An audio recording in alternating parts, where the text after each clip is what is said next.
এরপরে জার্মানি থেকে air ambulance higher করা হয়েছিল। সেই এয়ার অ্যাম্বুলেন্সও ওঠার মতো অবস্থা ছিল না, ওনাকে উঠতে হয়নি। বাংলাদেশের মাটিতেই শেষ নিঃশ্বাস ত্যাগ করেছেন, এই মাটিতেই তাকে দাফন করা হয়েছে। অর্থাৎ যে কথাটা তিনি বলেছেন যে বাংলাদেশের বাইরে আমার কোনো ঠিকানা নেই, এই মাটি আমার ঠিকানা, আল্লাহ রাব্বুল আলামিন সেটা কবুল করেছেন। যদি না হতো জার্মানিতে তো চিকিৎসা হতে পারত, কাতারের এয়ার অ্যাম্বুলেন্সে গিয়েছে, জন হপকিন্স হসপিটালে তো তার চিকিৎসা হতে পারত, তা কিন্তু হয়নি। চিকিৎসাও এখানে হয়েছে আর ঠিকানাও এখানে হয়েছে। নিজের জীবন দিয়ে তিনি প্রমাণ করে গেছেন।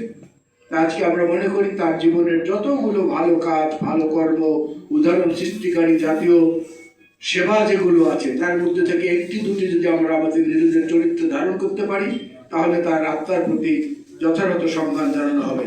আল্লাহ রাব্বুল আলামিন তাকে জান্নাতুল ফেরদাউসের সর্বোচ্চ মাকাম দান করুন এবং তার পরিবারকে এবং তার অনুসারীদেরকে, গোটা দেশবাসীকে এই শোককে শক্তিতে রূপান্তরিত করে বাংলাদেশকে দেশপ্রেমের মধ্য দিয়ে জ্বলন্ত একটা মশাল হিসেবে সামনে এগিয়ে যাওয়ার তৌফিক দান করুন।